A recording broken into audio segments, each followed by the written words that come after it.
à côté. Flore, on est content parce qu'au regard de l'actu sport, effectivement, on s'aperçoit que les footballeuses françaises vont très bien et sont toujours au top. Et oui, 4-0, c'était le score de la soirée en Ligue des Champions pour les deux clubs français engagés. Des huitièmes de finale allaient largement, vous allez le voir, maîtrisés. C'était le 100e match des Lyonnaises dans la compétition européenne face aux Danoises de Göring. Elles ont fait briller leur star, doublée de la Norvégienne Ada Egerberg.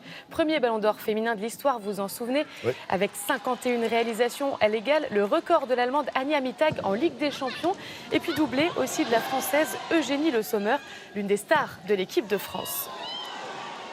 Plus tard dans la soirée, les quadruples tenantes du titre lyonnaises ont été imitées par les Parisiennes. 4-0 aussi en Islande face à Breiðablik, but de Karina Sævik, de Formiga, de la pépite aussi, Marie-Antoinette Katoto, vous vous en souvenez, elle n'avait pas été retenue pour le mondial, ça avait fait scandale, et de Paulina Dodek sur ce corner.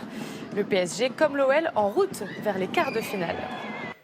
Du côté des hommes, cette image à Barcelone hier, Léo Messi a reçu son 6e soulier d'or des mains de ses fils Thiago et Matteo, l'attaquant argentin qui est encore une fois donc le meilleur marqueur des championnats européens avec 36 buts la saison dernière en Liga. Il a désormais 2 souliers d'avance sur son éternel rival Cristiano Ronaldo. Ouais, et les deux font la paire.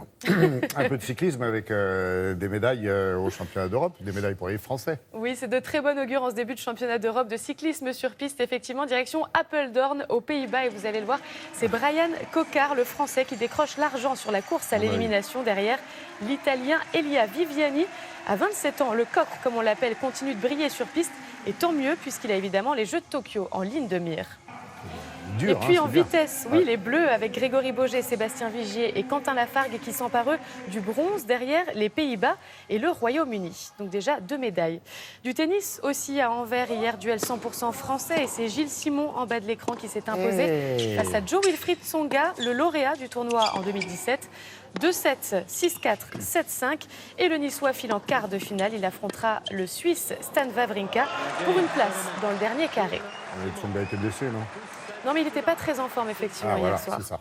Et lui aussi file en quart de finale à Moscou. Adrian Manarino, en haut de l'écran, qui a vaincu le Kazakh Mikhail Kukushkin en 2-7, 7-6, 6-2.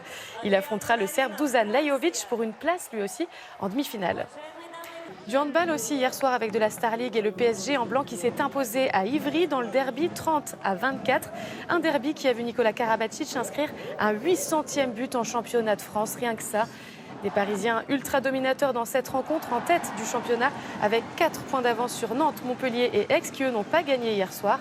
Ce qui est plutôt rassurant à 3 jours d'un match capital à Barcelone contre le Barça, donc en Ligue des Champions. Et oui, la Coupe d'Europe et le PSG, c'est important, on le sait. Et en handball, ils réussissent pas mal en général. Mieux qu'avec un ballon un peu plus gros. Si, on prend un petit peu l'air, ma chère Flore. Oui, on va aller dans le sud-est, direction Fréjus, dans le Var, pour une rencontre de VTT. Ça s'appelle le Rock Azur. Ça s'est passé ces derniers jours. C'était la 36e édition pour tous les passionnés de VTT. 5 jours de fête pour les 18 000 participants. Entre mer et montagne, dans de sublimes paysages, ils ont dû achever 36 épreuves, doublées français pour la victoire avec Jordan Sarrou pour la 3e fois à 26 ans. Il est 5e du classement général de la Coupe du Monde et vice-champion de France. Il est managé, vous le voyez, par Julien Absalon, rien que ça. Et puis du côté des femmes, c'est Margot Moschetti qui s'est imposée.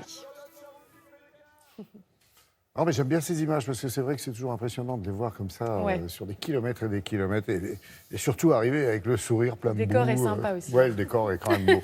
et on a de très belles images. Merci beaucoup Flore, merci beaucoup Nathalie.